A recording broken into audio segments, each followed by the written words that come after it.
Welcome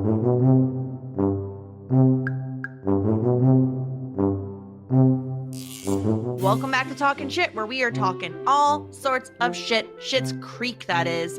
I'm Jess Sterling, and today I'm joined by someone who loves to rock a fringe vest with nothing underneath. Stuart! The people frantically closing the YouTube video for this. I was going to say frantically opening it, but you know. Absolutely not. I don't think I've ever worn fringe in my entire life. That's good. That's a good thing, I think. Probably, yeah. Yeah. I mean, child of the 80s, but didn't actually, exist properly in the 80s. So maybe I kind of missed that whole vibe. Lucky you. Yeah. Of course, we're not alone today, Stuart. We are joined by someone who is truly, simply the best, better than all the rest, Melissa. Melissa, how are you? Hi, you know it. Yeah, I'm so great. I'm so happy we've reached this episode. It's very exciting. This is just a stopping point in the show. This is a moment. This is when we talked about doing this podcast, Stuart. This was one of the moments where I was like, I can't wait to get here. It's like we're putting our flag down in this episode, and we've arrived at season 4, episode 6, open mic. Stuart. Mm-hmm. How do you feel? Expecting a hot take. Okay. The temptation to come onto this and just be like, shrug it off and be like, wasn't that good? It's too high. But I can't. It's so good. I am disgusted that it's taken 4 seasons to get to the point where I understand a core mechanic of this podcast. Yeah. Yeah. How do you feel about that? But it makes sense. Song, did you know that it was in reference to the Tina Turner song? Yeah, I'm aware of Tina Turner. Okay, yeah. I'm aware of Tina Turner. But I didn't. I mean, I kind of had suspicions it was probably a reference to that in some way, but I didn't know the exact kind of like way in which it would kind of manifest. But I feel like you introduced it in episode 1, Jess, and it's now season 4. Season 4. But that's how big of a moment this is, that it reverberates back through the episode. Exactly. I knew it eventually we would get to it, and we got here. We did it, and it wasn't spoiled for you, which is incredible. Good job, everybody. You didn't see any clips. You didn't see any gifs. Like this is a momentous occasion.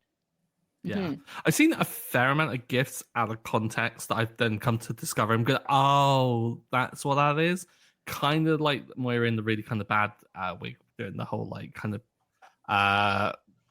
excited beyond compare moment and everything like that. I've seen things like that, but this completely, I don't even think I've seen a guitar in any of like the weird Schitt's Creek gifts that have come up. So yeah, well done everyone. Yeah. Yes. I'm gonna just tell you, Stuart, don't gift search Simply the Best for like a while. Just just don't. That's just like my non-spoiler thing for a bit. Just chill on it for like a hot minute. Yeah, I'm looking through because sometimes, Stuart, usually like the day after, sometimes the same day of us recording Talking Shit, you will watch the next episode immediately after. And I'm looking through our messages here. And the first she sent me in all caps, Bob does beat poetry. Yes.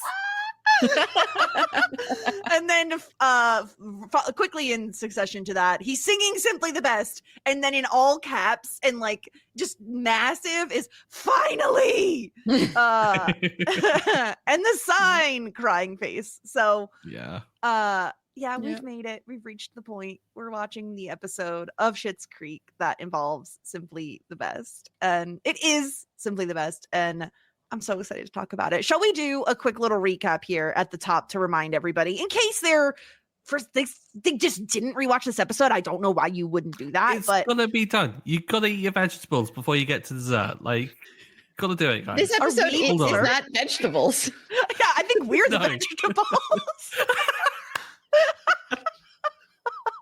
But before before we do, don't forget, subscribe everywhere, talking shit. We're getting closer to 200 subscribers on YouTube. We've hit 151, which means we're only 49 away from something very exciting, something unnamed happening on the podcast. Unnamed, but not waterboarding. Not waterboarding, exactly. So make sure you go follow us on YouTube, talking shit. All right, let's recap this episode. Grab some tissues, buckle up, people. It's a doozy. Let's get some other shit out of the way before we dive into all that romantic crap, though. Moira accidentally finds out the gender of Roland and Jocelyn's baby, but when they ask her for the information, of course, she can't remember whether it's a boy or a girl. And luckily, they know, do the normal thing and just call their freaking doctor and find out it is a boy. So much shit will have a younger brother, hopefully with a better name than him. Alexis is the motel's newest VP of marketing communication. She's also a freelance brand invigorator, whatever that is. She proposes tons of changes to the motel to hopefully improve things. And honestly, she's doing a pretty great job. It's really exciting to see. Stevie is freaking out because she's afraid that if the motel is successful, the Roses will leave town and all of it will be dumped on her. Johnny assures her that's not the case, and they rebrand the motel to the Rosebud Motel to show just how committed Johnny is. And it's so cute. Okay, let's do it. Let's talk about open mic night. Rose Apothecary isn't doing so well, so Patrick suggests an open mic night to draw in new customers. David isn't thrilled at the idea of Patrick getting on stage and serenading him until he hears Patrick's rendition of Simply the Best, and we all fucking die because our hearts explode from love. Because it is truly just the best moment of all time ever. And that's our episode, Melissa. Yeah. I gotta say the unsung best part of this episode for me is Moira's reaction to the song. She's so sweet. She's so happy. Like, obviously Dan Levy's face during the whole thing just like breaks my heart. It's just so beautiful. But Moira's like looking at him and she's so happy for him. And then even when like the Schitts are trying to interrupt, she's like, my boy is being serenaded right now. Like, hold, your stuff can wait. This is like a moment. And then she's reveling in it for him. And it's just so sweet. And I love it so much. Yeah, it's really great. There's a few different moments that I feel like, because this is why it's worth a rewatch, is you get to like focus in on each individual character and their reactions. There's two different Moira moments that I love throughout this whole Simply the Best moment. One, she like grabs David, she like puts her hand on him. Yeah. And then there's another moment when the camera is like zooming in on Dan Levy and you just see her, and instead of looking at Patrick, she's looking at David. And it's so sweet. I love it so much. And I love that she calls Patrick David's butter voiced beau, I think, Stuart. Yeah. So yeah. It's so good. It's so good. I love it so much.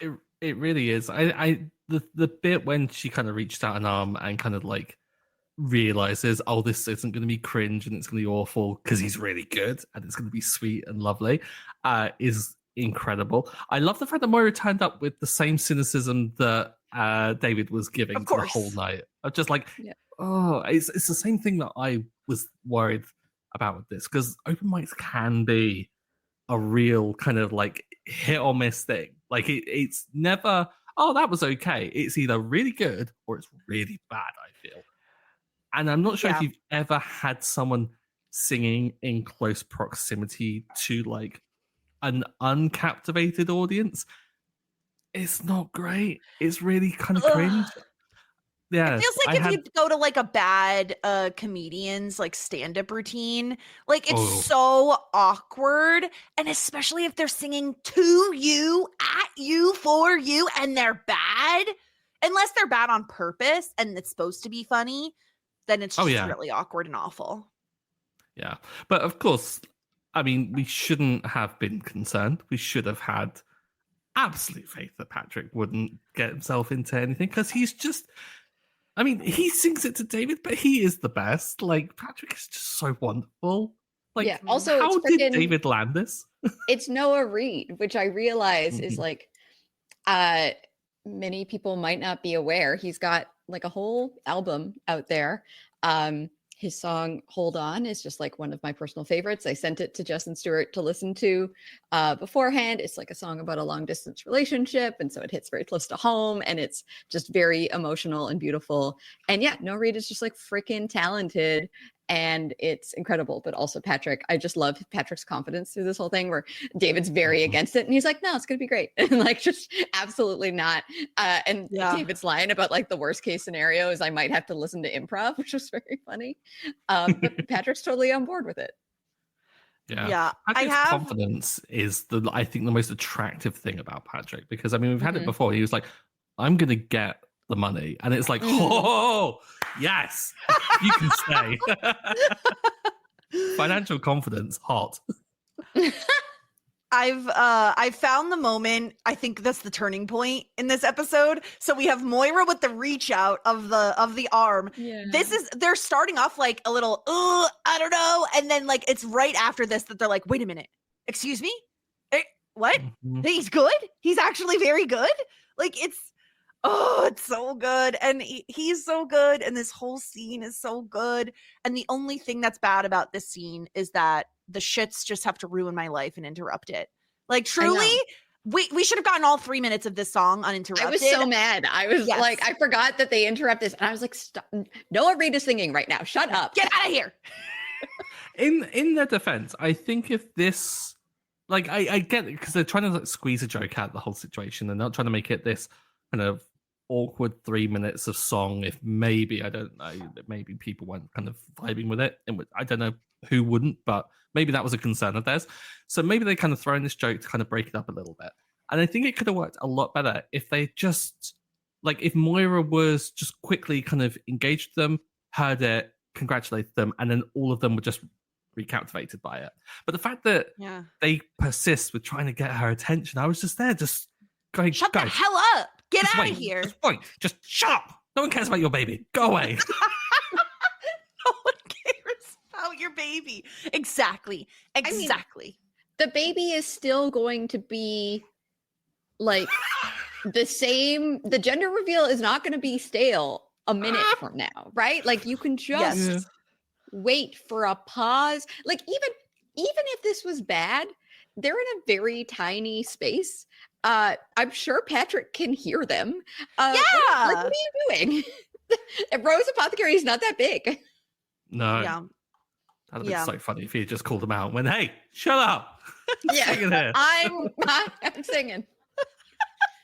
It's so perfect. I love everything about this. I love just this to me is like, okay, we know Noah Reed can sing. How are we going to put that on our show? Right. And then they come up with this open mic idea, which works perfectly because if you don't know Noah Reed and you don't know he's a singer, you're not expecting him to sing on the show. And you're certainly not expecting him to be as good as he is.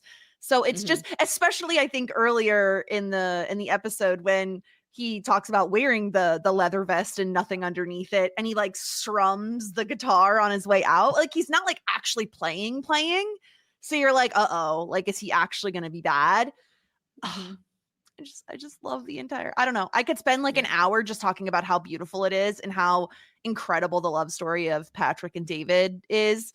But everyone already knows that, you know, everyone already knows that everyone loves this couple because they're the best. I think I remember from watching behind the scenes stuff after the show finished. I believe, I might be wrong on this, but I believe they cast Noah as Patrick and then learned that he was a really talented singer and like not the other way around. So I think that this was, you're totally right, a moment of like, oh, we need to make something of this. Like this is worth getting on the show and being a part of this story. So I think it's that way and not the other way around, but I could be wrong. That would I think it plays to like the really good writing of the show in the fact that they kind of like they write things that play to the actors' strengths. Like you can clearly like whenever there's chemistry that they pick up on, that seems to kind of get thrown in. Like Ted and the way in which he's kind of become this weird goofball over time absolutely fits. With Justin Milligan. So like I can see how they kind of like do just discover these small little things and just add it in, and it just rounds out the characters so well. Yeah, because a lot of the puns are and stuff for for Ted are written in because they know that like Dustin Mulligan loves them so much. So yeah, I think there's like definitely bits of that. I think the writing for Moira gets like more as you go along, as Catherine O'Hara is just like knocking it out of the park. I do think that there's a lot of the show evolving with the actors playing these characters, which is just, I think you're right, a sign of a really well-written show and a really smartly written show. Yeah. Mm-hmm. Okay, well, I could talk about the open mic night like literally for another hour, but we probably should talk about some of the other storylines, even though no one cares. Let's talk about Roland and Jocelyn's whole gender reveal situation happening here. Stuart, what did you make of Roland's family's reasoning for not learning the genders of their babies? Because it goes back to the witches in Salem sort of situation. Everything goes back to the Salem witch trials. I don't know how this always happens. I thought it was hilarious. Like the whole way in which Moira reacts to what she's opened in the veil is like, why has someone put a picture of a ghost on my desk? It's like, of course Moira says it like that. And then the weird things like this, the absurdity of Roland putting the like safe key as Gloria Estefan's birthday is just, why? That makes no sense to me. I don't think we've had any reference to Gloria Estefan before, have we? I don't think we have. No, but I don't know. I guess I could still see it making sense. Like Roland has interests that don't always align with what you think he would be interested in, right? Like he loves, what is it? Devil Wears Prada. Like I don't know. He likes Meryl Streep for other reasons, as we come to discover. Yeah. Yeah. I don't know. But yeah. The whole kind of the whole tradition of just not knowing. I mean, it's a very common thing. I think a lot of people do choose not to know, and sometimes they do the whole baby gender reveal. I'm not a fan of. I just can't roll my eyes hard enough, and I'm so sorry people love it. I just don't care. Anyone's yum. I just don't. Yeah, it's another reason to have another party where people have to buy you things. Stop asking people to pay for things for your stupid baby. No, I stop asking people to pay for your wedding stuff. Stop asking people to pay for your baby stuff. Like it's so annoying. Like I am happy to go to a wedding. I am fine to go to a baby shower, but anything else, I'm done. Like I don't want it. And yeah, I am only fine to go to a baby shower if it is not just women that are expected to go, because that infuriates me to no end. And yeah, first of all, gender is a social construct. Why are we doing gender reveal parties for babies that aren't even born yet? It makes no sense. Also, basically, there's just too many videos online of these going badly, either because they, start a forest fire or something stupid, or like toxic men reacting badly to one or the other, and like, I don't know, the Venn diagram of people who are shitty people and people who do gender reveal parties is just too much of an overlap for them to not be a problem. It's not a perfect circle, but there is enough of an overlap. Yeah, exactly. Yeah. It's just really kind of who cares. Like, here's the thing: if you want to like go get a cupcake, shoot some like blue or pink icing in it, even though colors are not gendered and it's freaking stupid, and you want to like present said cupcake to your parents or your friends or what, sure, okay, have fun. Stop starting forest fires. Stop doing entire parties for this if you're also going to do a baby shower. Because I'm not going to both. I'm not playing those stupid games where you got to, look how big her belly is. First of all, that's offensive. Second of all, I don't want to play your dumb games, okay? Because I am at a distinct disadvantage. I don't have children. Therefore, I'm not as good at baby bingo as people who have. So the system is already rigged against me. And let's be real. The only reason I'm going to this party is for the games, okay? So like, truly, I just can't. The gender stuff is so stupid. And the fact that they don't want to find out is also dumb to me. I've never understood this as a thing, like we don't want to know. Why? Is it going to change anything? It's only going to make it a little easier on you if you want to follow gender norms and like gendered names and all of those sorts of things. I liked Ronnie's response, where she says, what, having a baby in your 40s wasn't surprise enough? Like, yeah, fine out. It's stupid. That's how I feel about it. I loved it.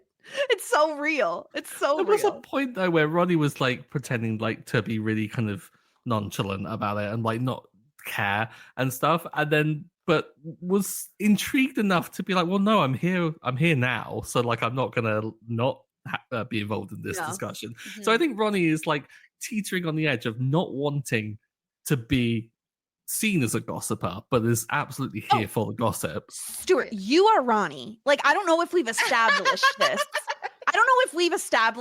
But it needs to be said on the podcast that like Stuart likes to hover on the outside of the gossip, but like when Moira asks to confabulate with her for a moment, Ronnie is like, I'm not falling for that. Like, I don't need this. I don't need this in my life. I don't need this strife. But she wants to know. Like, she wants to be in the know on what's going on without being I like to be informed. Is what I like. I'm not angry about being compared to Ronnie. That's actually Ronnie's really good incredible. Thing, I think. Yeah, I love Ronnie. That's great. Yeah, Stuart wants to know the drama. He doesn't want to be the drama. Exactly. Yes. Exactly. Yeah. So if anyone wants to send in their drama to me, by all means, podcast@talkingshit.com. And so so Roland, I think it's Moira locks away the sonogram as well as the sticky note with the numbers on it in the safe, so no one can access it. They have, again, very easy thing to do is call your stupid doctor who's going to have it on your stupid medical chart. Like, you don't need to make a big stink about it. But eventually they get over the fact that like witches were burned at the stake for knowing a gender or guessing a gender correctly when it's literally a 50-50 shot. And they find out it's a boy. Hooray. Hoorah. Stuart, any guesses on the name? Dog Perfect. Shit. I mean, anything is going to be better than, and I'm really sorry if anyone's called Tammy listening to this, but Tammy was their choice. Honestly, are we in the 1980s? Like, who is naming a Tammy is like a 40-year-old woman, not a little baby. You say that, and I say this knowing that Melissa is on this podcast with us right now, but like Canada is kind of like a little behind. Maybe it's a little 80s code. In front of her face. What is this random shot that I've just taken across the bow for no reason? Do I have a friend named Tammy who's significantly younger than I am? Yes, I do. That said, how freaking dare you? How I Met Your Mother maybe got it right. The 80s came to Canada in 93. We are sometimes a tad behind. We are not so behind that the name Tammy is like, 30 years later being applied to babies. Is it doing that thing where like kind of, because like names go in and out of popularity and stuff like that? Is it now turning a point where Tammy is now like Eleanor? Eleanor is back, even though it's a name for old ladies. Mm-hmm. Yeah, maybe. I don't think Tammy is an old lady name. I think it's like a middle-aged lady name. Well, right? yes, as evidenced by Parks and Recreation, which Stuart would understand if he'd seen that show. Yeah.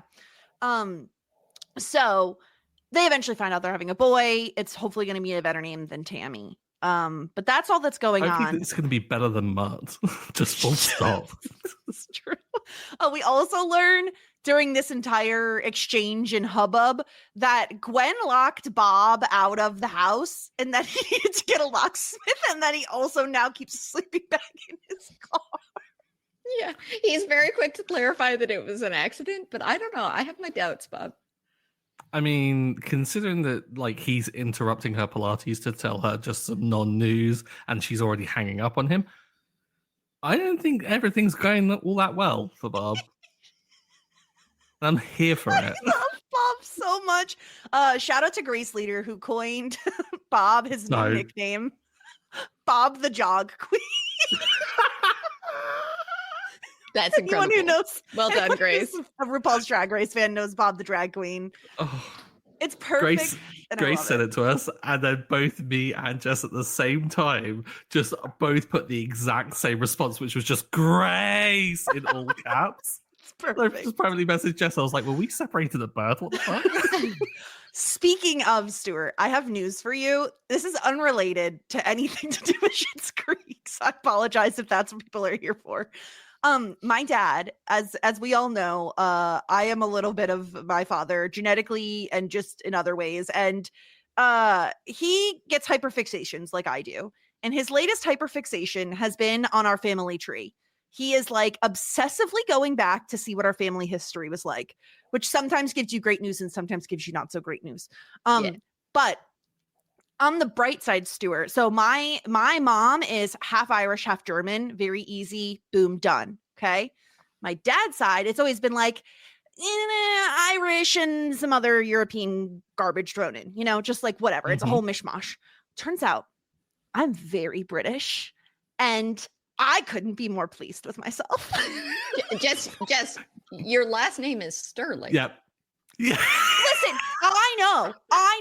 I have always said this, but I've always been told it's like Scottish. But nay, say I am originally British. Part British. So you're welcome. Scotland's a part of Britain. I'm just going to put that out there. But, I can't. Listen, geography is none of my business, okay? It's none of my business. English is the word you're looking for, but yes. I'm English. Yes. So. Wow. But also British with the Scotland. I'm all Scottish, of those things. Yeah. I it's the least surprising thing I think you've ever said in your entire life. Well, that was my good news for you. Anyway. Is it good news, Stuart? Welcome to the team. That's all I can say. T. Yes. Well done. Thank you. You're already learning the lingo. Thank you.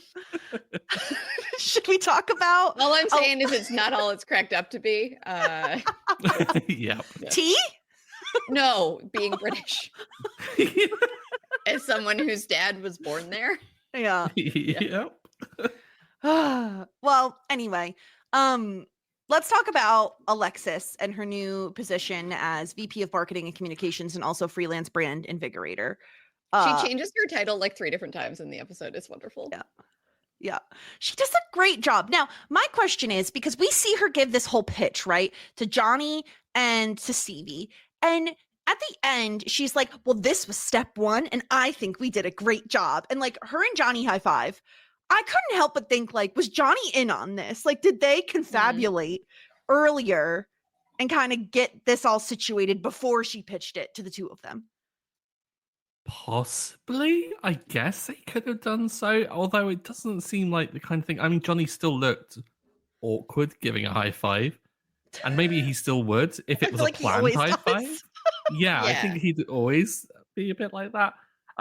I think the most egregious thing in that whole scene is that, like, I get Stevie is in her emotions in that moment and isn't the type to high five, but still, I don't care if you're not the type of person to high five or not. You never leave someone hanging. If someone offers a high five, you have to return it. There's you're rule. a monster if you don't. 1,000%. This is not a take I would have expected from Stuart. It's a very American take. What could be more polite than returning a high five?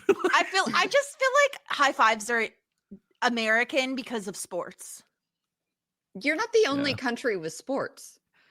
I know, but like we're like obsessed with them in like a really weird way. Because England is noticeably not at all obsessed with football. Do you all high five after a football game over there? No, we just headbutt each other and then go to football hooliganism. Like, we don't. High fives are just childish. We just go out and beat people up. Do you do the tap on the butt? Like, nice, good game. Oh yeah, I think everyone does that, right?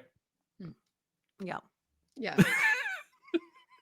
Whereas hockey, I kind of like the whole idea. Just like go out there, like have a bit of rough and tumble and stuff, and it's all within the rules of the game, right?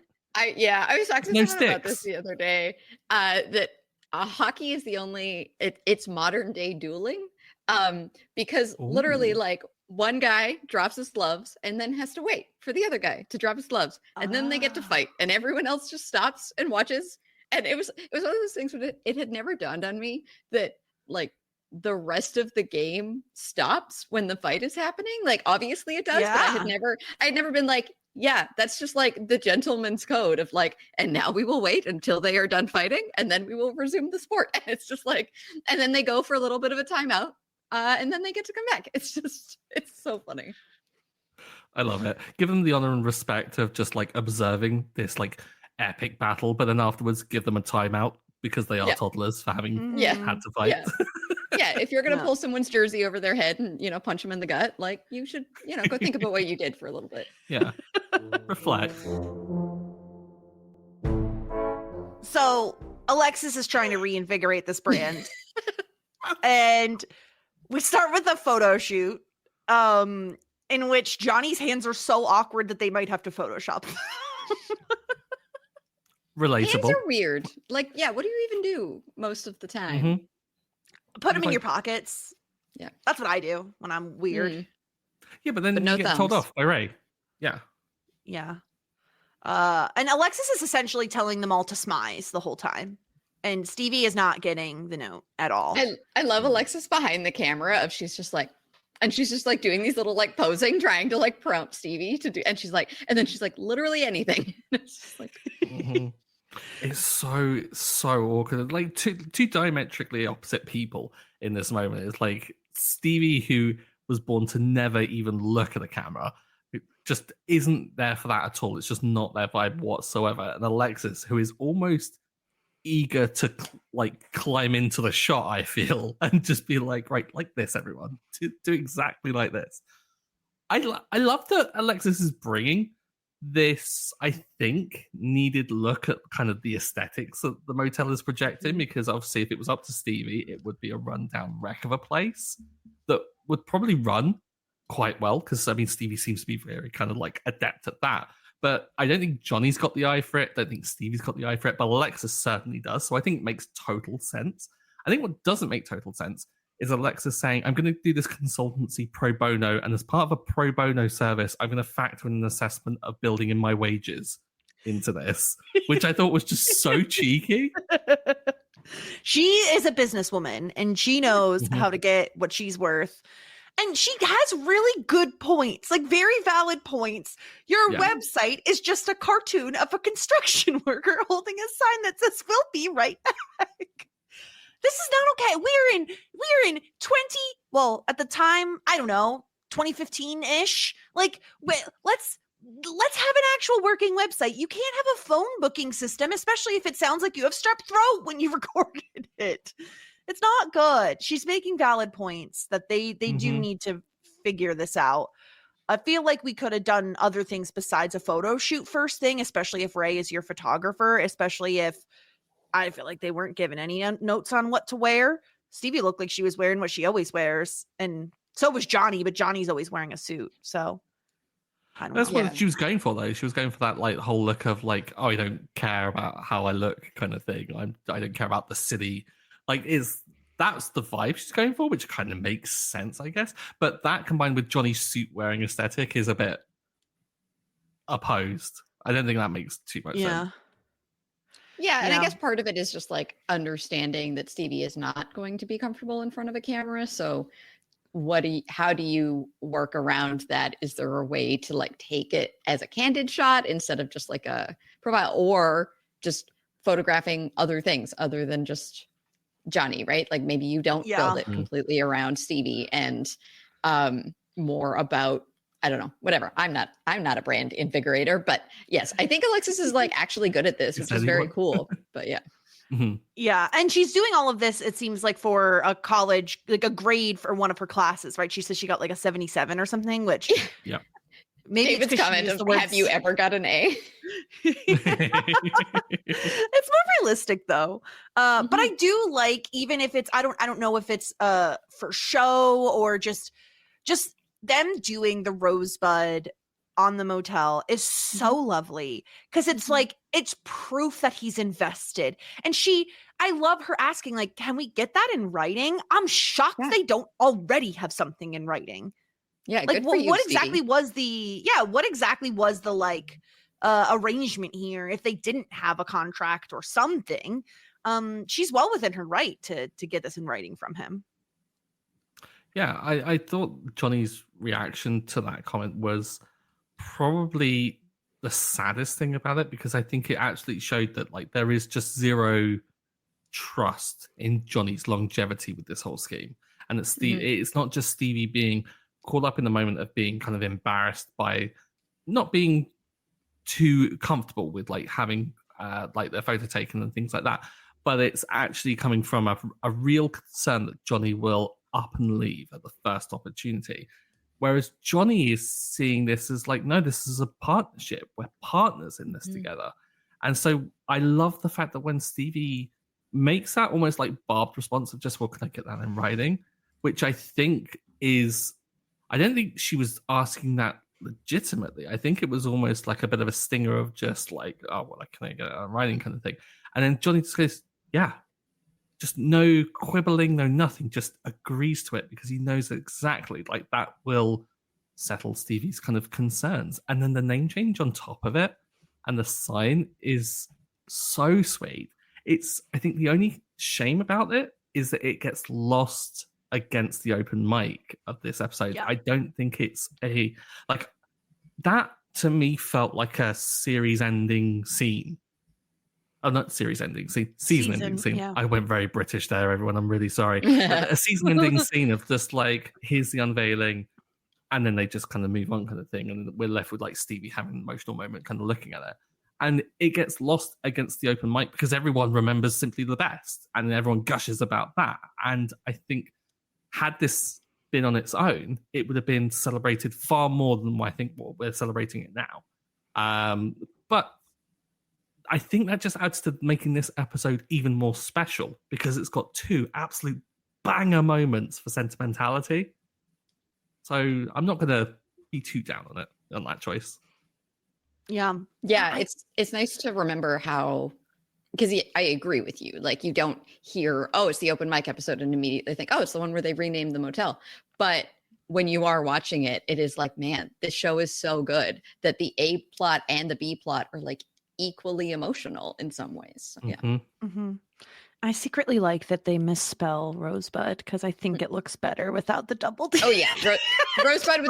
No, it's an homage to Stevie's name. It doesn't need to be her actual name. Exactly, because Rose is spelled correctly and Bud isn't. It's not their fault that their name is the one that's spelled correctly. You know, so I think it's fair.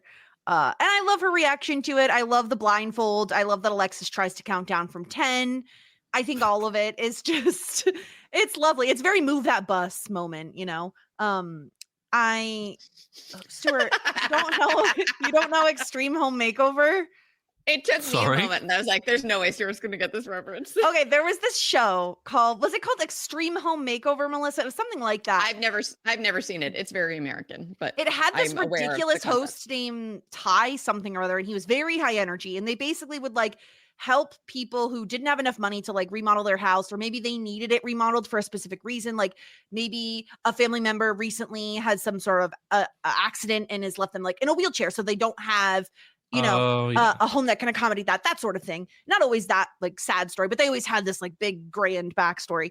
And the way they would do it is so that people would be kicked out of their house for like 2 weeks or something. And they would fully remodel this house, like top to bottom in 2 weeks. And the way they would reveal it is they would get this ginormous, like Greyhound bus, like think British double-decker bus, Stuart. Okay, stay with me. And they'd put it in front of the house. I can imagine a bus. Picture a bus, big, yellow. It's a big vehicle. A what? It's a very big vehicle. And they'd put it in front of the house, and they would have the people stand behind it, and they would yell, "Move that bus!" And the bus would drive out of the way, and then they would see the house all redone. Wow. Yeah. Would it be a dramatic like overhaul, or is it just like that house just a bit shiny? I was gonna say, if it's just like an interior remodel, the outside, they're like, okay, this looks the same. I'm fairly certain, because if you listen to us, it's possible you've also watched Dropout TV. We're big fans. There is an episode of, I think it's Make Some Noise, where one of the improv prompts is act like you are on that show, but they've replaced everything in your house with boulders. They have to like act it out. Yeah. Apparently, those kinds of shows, the craftsmanship is terrible. Well, because they do it in like 2 weeks. Because the way they get it done in 2 weeks is to like cut massive corners, and it's actually like not great for those families who are now left. Terrible. Like been terribly remodeled, but it's awful. The typical American show, you know. We had some of the shows. I'm not sure if we still do. Like ones that was like DIY SOS, and we also had one that was called Changing Rooms. DIY SOS is the more successful ones where they actually like kind of just redo someone's house that's like kind of come into some hardship, and it's really kind of nice in that sense. But Changing Rooms was the original one, and the idea was they would get 2 interior designers, 2 families, and they'd like but they'd like swap, and the people would help the interior designer design someone else's room. Oh, okay. No. There was a show called Trading Spaces that's kind of similar to that. Yeah, it was horrid. Like people would like do these really experimental. There was a really famous one where someone had like a collection of these antique teapots, and they did this experimental like bookshelf that was all hung by like metal wire and stuff like that. And of course, fell, smashed, and they were all destroyed. And the woman just walks in, sees it, and just starts sobbing. That's the most British thing ever. It's broke all my teapot collection. Wow. No bus reveals though, sadly. Much smaller scale. Just a room. You change a room, not a house. Yeah. Anyway, we get to see the Roosevelt sign, and it's really nice. Yeah. It's a really lovely episode. Do we have anything else that we've missed before we want to jump into some feedback here? I don't think so. We talked about Gwen. We talked about Bob. Just a comment on Ray continually like bullying Johnny, and Johnny just still taking it seemingly. Everyone bullies Johnny. This relationship. Yeah. I felt bad for the guy, and I was like, and I've been racking on him for like a season and a half now. Like, dude doesn't deserve this from Ray. Like, cut him a bit of slacking, man. Yeah, it's really brutal. All right, let's get into some feedback here because we do have quite a bit. We got a message from Aaron, who was able to watch that without crying. I thought so. There's so much good stuff in this episode, but my God, that song, this is true love, and my heart can't handle it. I cry every single time I watch it. I actually love watching Moira watch David in this scene. P.S. I used this song for the first dance at my wedding, and it just felt so beautiful and special. Other than that, cold open is hysterical, trying to confabulate with Ronnie and Bob getting locked out by Savage Gwen. Alexis is on fire. I'm really glad Johnny isn't just shutting her down because he thinks he knows better. It's so great that he's open to her ideas because they're actually excellent and she's doing so well. And Stevie getting emotional at the news sign is just beautiful too. It makes sense that she expects the roses to split at the first sign of success. So this is a really beautiful way to give her some reassurance that they are in it together and she's just not a stopgap while they wait for something better to come along. Yeah. Such a good take. Yeah. Trish says, David being so against the open mic night, but Patrick refusing to be swayed and even mildly teasing David is just too perfect. I know they didn't actually say it, but shout out to the smizing reference during the photo shoot. Yes, all the top model stands rejoice. Also, Patrick singing gave me the goosebumps. It's just a perfect moment. I get full body chills every time I watch this scene. It's like, I don't cry at shows, but I will get full body goosebumps. It's just so good. There was a point with everyone's reactions to this, like kind of what was coming up. And I was just being like, okay, this is one of these things that I'm just not going to get. I'm not quite to the level of full body chills, but it is an incredibly like profound moment, and I understand the reaction now at least. Mm-hmm. But yeah, but not on the full body chill level. Just gonna put that there. Josiah asked. He does. Obviously, you hate love. Get out of here with that catchphrase. It's not this podcast. Yeah. Josiah has a question. Now that you finally know what Simply the Best is from, Do you think it's simply the best reference for the MVP metric? Is it better than all the rest? Hard to equate it not knowing the other candidates, but I'm going to say yes. Yeah. Because how can it not be after having to wait 4 seasons to find out what it meant? Listen, I'm a brand invigorator. I know how to brand the MVP section. Amazing. We also got an email from Libby. I wanted to follow up with a more serious email because this episode deserves that. I actually think the scene where Patrick sings would sell a lot of people on the show, if only it wouldn't spoil Patrick's character. I love both David and Moira's face journeys, the way Moira touches David's shoulder and the look on her face as she eyes him.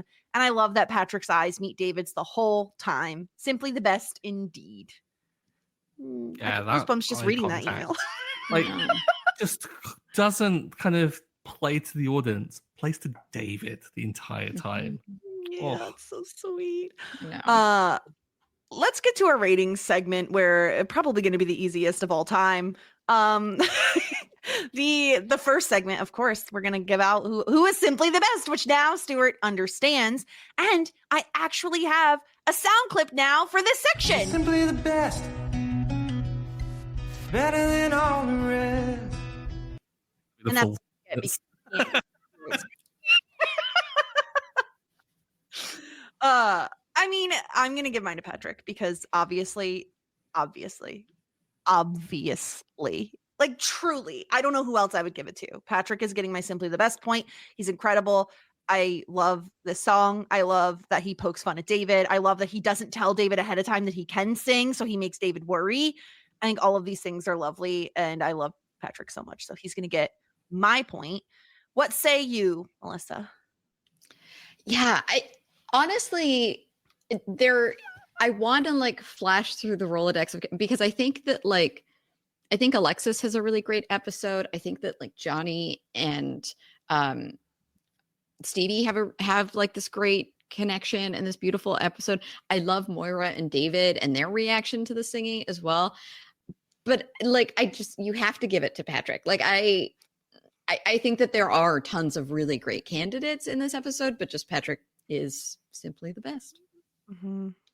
Stuart, now that we've told you you're like Ronnie, do you want to give her the MVP point? I mean, she's winning it from now until the end. So much so that for everyone, know that this is going to be second place from now on for me. No, in seriousness, I won't lie. I was really tempted to give it to Johnny this episode for just the gesture, for just the way in which he kind of went into I didn't want to play it down and like kind of belittle it a little bit by saying went into dad mode a little bit, but just went into like a caring partnership mode with Stevie. And I feel like that should be celebrated a little bit more, mostly because I feel like I have to pick up a lot of slack from having given Johnny a lot of shit lately. Well deserved, but I have been giving it. But you can't call a category simply the best and not give it to the guy that freaking sings it, right? It's got to be Patrick. Yeah. He's so good. I love him so much. Disgruntled Pelican. Now, here's my thing. Here's the thing. It's a tough episode. Like, everyone is lovely. Everyone is incredible. I love everyone in this episode. Here's the thing. There's one person who interrupts the best moment of the episode. Mm-hmm. It's kind of two people, but I feel like one person does the talking. And so that is the person that I will be forced to give a disgruntled Pelican point to. Jocelyn interrupts the song. Jess, no, we're going to get emails. No. Who else should I give it to? You listen, my point is up for grabs. If you give me a valid other option, Melissa, go ahead. Who are you giving? I'm going for Roland because Roland is co-interrupting, but also the whole reason why it's anything is his fault, right? Jocelyn clearly just wants to know, and she's like acquiescing to these like shit family traditions and truly shit traditions. Yeah. Exactly. I blame Roland for this completely. And he's there equally interrupting. So yeah. Stuart, I completely agree. Roland. Ordinarily, I want to try and forgive Roland because he has that role. He is meant to be that guy that we're not meant to like he serves that function in the comedy kind of aspect. But the dude didn't know the combination to his own safe, tells people what the possible options for that safe is, which for me as someone that deals in like security at times, I'm just like, no, don't tell people what your freaking password is. Fundamentals here. And then he is a co-interrupter. So yeah. And I'm not going to give it to Jocelyn because Jocelyn is lovely. Stop bringing That's Jocelyn. fair. Jocelyn just got roped into this nonsense. I will say she did marry Roland, so like we have questions about, you know, her sanity sometimes. Okay, as someone who was doing a bit of a binge watch before this, because I'd fallen a bit behind, you know, she gets into a bed with a naked Roland and he's just irresistible. Mhm. Oh, wait. No one can resist that. That's what I have to say about that. You need some courage to get with him. Yes, courage. Okay, fine. You've convinced me. You're right. You're right. Roland, it's a sweep. So Patrick is simply the best, and the disgruntled pelican, of course, is Roland. Roland's really getting beaten up this season, but well deserved. He sucks, so that's what he gets. You know, Playing his role well. Yes. Okay, we have a wig to discuss. It's a blinking and miss it wig, but we do have a wig when the sign is mounted. And quite the outfit along with this, Stuart. This looks, I mean, good. Yeah. It's like the wig is a perfectly good wig that could, like, I think make Moira look professional and elegant in most circumstances. Where has this been for all of the town council meetings where she's needed to project a really kind of good, like, look of a business person or a town councillor? Yeah, Why but does it get him like here? flat. Why is it here for a sign reveal? It's like my problem with it is that it's like flat and boring, right? Like if we were watching Drag Race, it's like where's the volume? Where's the intrigue? It looks like her hair but longer, which I think is my biggest problem. I was going to say, this just looks like Catherine O'Hara's actual hair. Exactly. Maybe that's why I'm like pro. I think it looks lovely. Yeah, but the outfit is incredible. Like we have a black suit with like birds on it, and I've come to realize that I feel like, and I know it's made as a joke in one of the earlier episodes, Moira and David literally could interchange their outfits and no one would bat an eyelash. Like they dress in the same sort of signature outfits, you know? Mm-hmm. And I love it. Yeah. I love that you just call them birds. I think these are geese, which I think is like a hilarious thing because, of course, well, I think that, and also I think they're swans. Look very geese-like to me. They're white. I think they're swans. Can geese have white geese? Or like cranes? These don't look like geese. Geese are great. Geese can be white. I maintain it's geese because I feel that Moira probably takes on the kind of mindset of a goose sometimes in terms of being silly and kind of just an absolute troll of a person. I was going to say, what goose have you met that is silly? Geese are evil and terrifying. A silly goose. A silly goose. That's my goose is silly. From Melissa. Your goose is a dog, but anyway, that's the outfit. The wig is kind of boring. Let's be real. It's just longer version of her hair, which I find kind of boring. But the outfit is incredible. There's the intrigue. You know, it's fine. All right, it is time, of course, as always. We're here to rank the episode. We have Hot Shit, Full Bouquet, Love That Journey for Me, you, David, and Shit Out of Luck. Stuart, I feel like I already know where this is going to go, but please tell us where you think, what tier this episode belongs in. Hot Shit, if either of you disagree with me, fight me. It is going at the top. Going at the top. I mean, I'm not going to fight you. I think even without the rosebud sign at the end, like I don't care what the other storylines are. Like I simply don't care because the best moment is going to put it in Hot Shit no matter what, right? Like even if someone died, like this episode is going at the top. Wouldn't go that far. Someone could die and it wouldn't matter. Melissa, what do you think? Yeah, it's Hot Shit, and I think you're right. I think the A storyline puts it in hot shit, but the B storyline is what puts it at the top of hot shit. Like this is just yeah, that's where it belongs. And we're kind of top heavy right now with this season, and I'm liking it. It's looking good. Yeah, consistent with what everyone's been saying. Gets better and better. Yep, very exciting. Stuart, are you ready to hear what next week's episode title is? I am indeed. Okay, season 4, episode 7, the barbecue. Oh, do you have barbecues over there? we have are you aware of barbecues? I love it. I think Jess genuinely thinks that we live in the Charles Dickens novel over here. I just wonder because, like, do you have grills? Like, if you were to drive around the suburbs, do people have grills outside? No, because it's too cold and wet out here all the time. Like, usually if anyone's got like a barbecue, it's either hiding in the shed gathering cobwebs, or it's like covered in a tarp that's like permanently out there and stuff. But people don't have like big barbecue grilling units and things like that. That's interesting. But yeah, we have barbecue, but we just don't have the barbecue culture that obviously. Yeah, America you don't have has. the salads. We've talked about this somewhere at some point. Oh, you mean, and for the purposes of the audio only, air quotes, salads. Basically vessels for mayonnaise, right? Yeah. Yeah. Yeah. Oh man. Yeah. This is what happens when someone not from America comes on this pod. I get so like amped up. I'm just like, yeah, because I got backup today.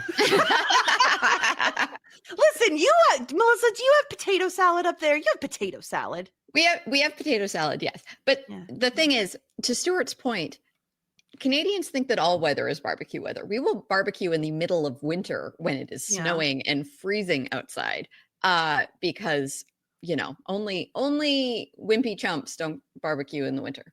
Wimpy chumps. Yeah, one of my favorite bits from Come From Away the musical is related to the barbecue, where the mayor asks the American to go around and borrow other people's barbecues for the big meal, and he's like, I was expecting to get and everybody offers me a drink as I'm coming to steal their barbecue. Yeah. So, barbecue. If you haven't seen Come From Away, anyone, go watch it. It's fantastic. Really good. Yeah. Well, that's our episode. Did we miss anything? I think just go listen to Noah Reid on Spotify. That's my shout out. Yeah. Great shout. So good. Well, thank you so much, Melissa, for coming on, repping Canada, always doing an excellent job. Thank you. Where else can people find you? What else you got going on? Sure. Melissa Woodward 28 on the internet. Over on Whirlwind Podcast, talking Veronica Mars, talking Doctor Who. We've got lots of stuff going over there. Todd and Tommy are talking Gravity Falls. We've got the previously on team doing Shameless and Pretty Little Liars. In One Indescribable Podcast is doing Schmigadoon, where they're like watching the musicals inspired by Schmigadoon. So that's a great time. Adam and Zed are talking Smash. So we're going to have some Mythic Quest coverage coming up soon, because that's just coming out. And then over on Rob Has a Podcast, we know Severance. I'm talking Severance with Josh and Dr. Amanda, and that is incredibly exciting. Adam Scott said my name recently, and that's wild. So check that out on the Rapgrams Instagram video if you haven't seen that yet. And yeah, lots of exciting times going on over there. The show's really good. If you haven't watched Severance, watch Severance. It's incredible. Probably like the best show right now. I don't know. Like, yeah, it's so good. Yeah, best show that's on currently, that's for sure. Stuart, we launched a little bit of a something for a show that's coming back pretty soon. Yeah, Look for the Light podcast covering The Last of Us. Episode 1 is out. By the time you can listen to this, the second episode will be coming out the following Monday. Available on all your podcatchers, available on YouTube. YouTube gets a little fancy. We throw in some quotes and stuff. Looks a little like fancy editing. Took too long. I will just say it just took too long to make. So please go watch it. Please. Subscribe there too. It would be so great if you did that. We would love it. Yeah. And it's spoiler free if you haven't seen season 1 yet. So feel free to jump right in. and join us. Yeah. So we're doing like kind of spoiler free, and at the end, for any of those people that have watched along and like know it really well, we've got like a spoiler section. We kind of flag it, so it's available for like anyone, whether you're jumping in for the first time or whether you've seen it loads. And we're releasing those every Monday all the way up till the season 2 premiere, which is not that far away. Couple months. I'm looking forward to it. It's going to be, speaking of Catherine O'Hara, she will be making an appearance in season 2. So I'm really, really excited for that. Also filmed very close to my work. My coworkers went on Pedro Pascal walks to try to find him. Did they see him? No. That's devastating. But the outside of like the streets around my work were all like done up, like some sort of post-apocalyptic. It was very cool. Yeah. I was about to say something and I'm just going to zip it. Spoilers. So go check that out. And of course, you can also hear me on Shit 90 Shows Taught Me, where we're talking about Buffy and Felicity. And we've had some really interesting stuff with both of those shows. So go check out all of that. And of course, come back next week for season 4, episode 7. Until then, everyone, warmest regards. And best wishes.